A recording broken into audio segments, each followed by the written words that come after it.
কোরবানির রক্ত মাটিতে পড়ার আগেই কবুল হয়। হাদিস উম্মুল মুমিনিন আয়েশা রাদিয়াল্লাহু তাআলা আনহু থেকে বর্ণিত, রাসূলুল্লাহ সাল্লাল্লাহু আলাইহি ওয়াসাল্লাম বলেছেন, কোরবানির দিনে জবেহ করার চেয়ে আল্লাহর কাছে অধিক প্রিয় মানুষের আর কোনো আমল নেই।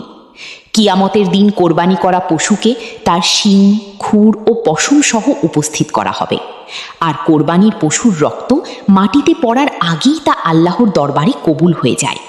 অতএব তোমরা আনন্দ চিত্তে কোরবানি করো।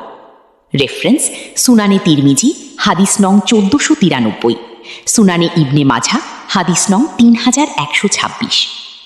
পরামর্শ ও উক্তি: কোরবানি করার সময় মনে কোনো প্রকার দ্বিধা, কৃপণতা বা লোক দেখানোর মানসিকতা রাখবেন না।